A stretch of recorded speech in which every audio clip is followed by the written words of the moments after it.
Okay, so what I want to do now is I want to um, show you how we can create these and kind of clean up our detail and have less text and maybe something associated with the detail that would be helpful for cutting down the space on our drawings and be able to reference something else. Now, everybody doesn't necessarily like this approach, but because I know there are firms out there that use this approach, I want you all to be aware of how they're actually doing it, because it can be very frustrating to new Revit users who don't understand note blocks. I know it was frustrating for me in the beginning. It drove me crazy. So I wanted to make sure this is one thing you came out of the schedule process understanding. So what I'm going to do is I'm just going to put a 1 in here for right now. And then I'm going to click on this and hit create similar. And you see how it's putting another 1 and another 1 out here. I'm going to change this one to 2. That's why we wanted to make this an instance parameter and not a type parameter for this particular note block that we're creating. All right. And while I'm in here, I'm going to go ahead and click on these and see how I can get the option to add a leader. I'm going to add a leader, but right now you're like, well, Joel, you're trying to add a leader, but there's nothing at the end of it. Well, remember what we have to do. We have to go into the type and then we have to say, oh, here's the leader arrowhead. We want that 20-degree filled arrow. So now when I go to this one and I say add, it's already there. And I can put that one there, draw this back like that. Then I can say add another one, and I can say point to this, kind of like that one's doing, right? And then for the third one, I'm going to click here, and I'm going to say add, and I'm going to point to this, just like that. And you're like, well, Joel, that doesn't seem to be doing anything but putting a couple of notes in there.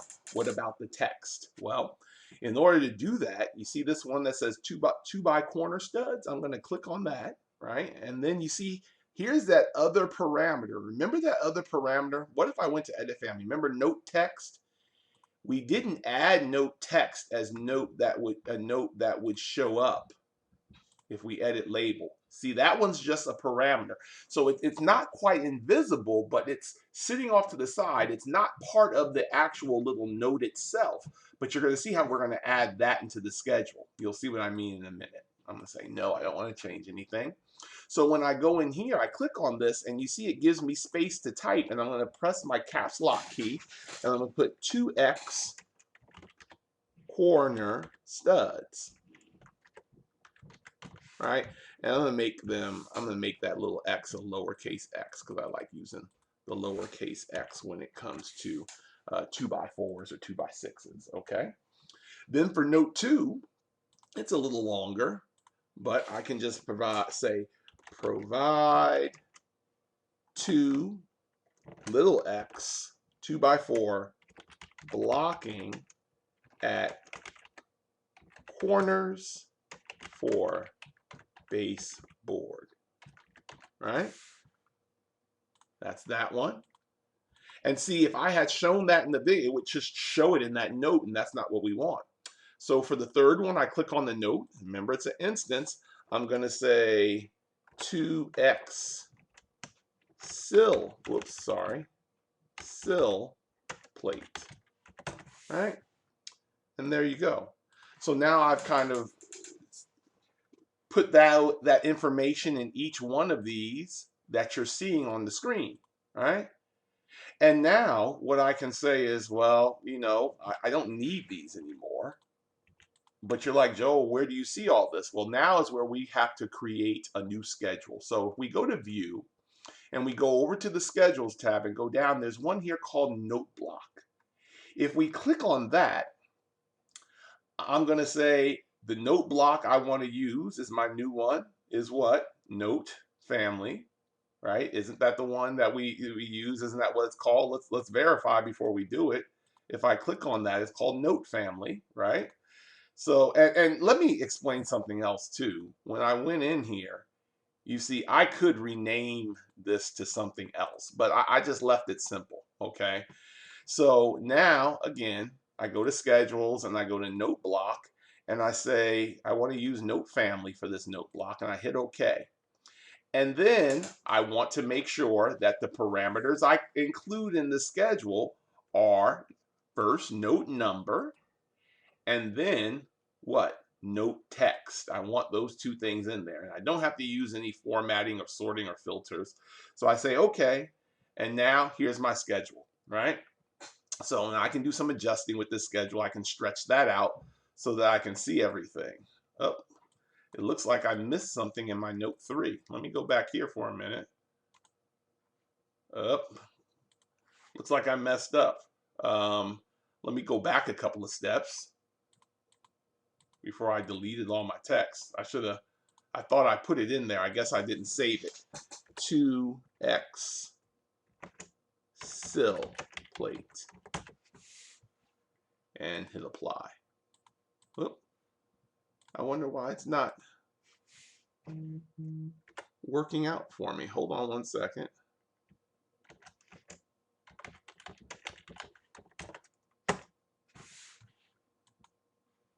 Okay, let's try that one more time. There I go. All right. So now I can create my schedule. I'm sorry about that, everybody. My note block, and I can say I want to use my note family for my new note block, right? And I want note number and note text. And now here's my, okay, that's a lot better. Here is my my little schedule, right? And I can say, remember this, I can click in here and I can say align horizontal center, right? And I can do the same thing for this if I want to. I can say center that up. But I like my notes to read from the left, actually, so I'll leave that right there. So you're like, okay, how does this work as far as getting things onto a sheet? Well, I have a bunch of sheets in here set up for you. So what if I went to this one called Legend Notes, Abbreviations and Schedules? That would be a good one for it, right? And I could say on this sheet, I want to drag my detail framing for baseboard. And I can say also give me the schedule of note block and place it here. All right. And now I can go back here and finally delete these 3 things. All right. And now I can zoom in and say, oh, I'm going to squeeze that down a little. And then I can say this note block goes with this detail, right? Now you're like, well, Joe, in this instance, those 3 little notes right there, that was no big deal. Why are we worried about note blocks for, a detail as small as this? And you would be right. Usually on details as small as this, we put all of our what? We'll put the text on there. But what about an instance in this other detail, this foundation basement detail, where we have 1, 2, 1, 2, 3, 4, 5, 6, 7, 8, 9, 10, 11, 12, 13, 14, 15, 16, 17, 18, 19, 20 references. I'm sure most of you would agree, even though this doesn't look bad, and I use these and plenty of people use it, there's a lot of firms that actually have all these things as numerical references and not text, and they set them up as note blocks. And that's what we are going to do to this detail. Well, what do I mean? We'll pick that up and we will look at that in the next video.